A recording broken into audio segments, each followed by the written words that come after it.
माझे नाव लक्ष्मण पुंजाजी नवले, मुक्काम पोस्ट पिशोर, तालुका कन्नड, जिल्हा छत्रपती संभाजीनगर. माझ्या प्लेटलेट कमी झाल्या होत्या. डॉक्टरांनी सांगितलं की तू संभाजीनगरला जा. मग आम्ही प्रथम MGMला ॲडमिट झालो.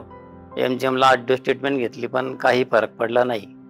तिथल्या डॉक्टरने सांगितलं की आपल्याला डॉक्टर मागवणं पडेल. मग त्यांना कॅन्सर हॉस्पिटलला रेफर केलं, छत्रपती संभाजीनगर. तिथं त्यांना टेस्टला पाठवलं हैदराबादला, ब्लड ते मॅरो करून. तिचा रिपोर्ट आला.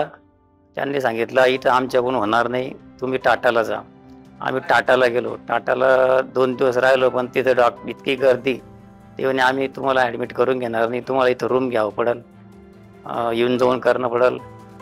मग आम्ही काही ते केलं नाही. मग आमचे पाहुणे इथं मेडिकोवरला राहत्या, त्यांना संपर्क केला.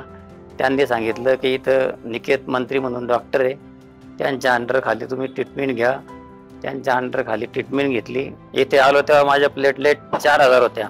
आज माझ्या प्लेटलेट आज रोजी 1,86,000 आहे. आणि डॉक्टरांनी सांगितलं की तू 99% बरा झालेला आहे. इथे आलो तेव्हा डॉक्टरांनी 99% गॅरंटी घेतली नव्हती. इन्फेक्शन फार होतं, पण तरीही त्यांनी चांगली ट्रीटमेंट देऊन इथला स्टाफ जो आहे, स्टाफनं फार मदत केली. मग सगळं ब्रदर सिस्टर यांनी फार कॉपरेट केलं. संगीता लक्ष्मण नवले, पेशंटची पत्नी. आमच्यासाठी देवच उतारले समजा. डॉक्टर इतकं चांगली मदत केली त्यांनी, स्टाफने पण मदत केली. आम्ही त्यांचे उपकार विसरू शकणार नाही. स्टाफ भारी आहे, चांगली मदत केली त्यांनी, ब्रदर सिस्टर डॉक्टरनं सुद्धा.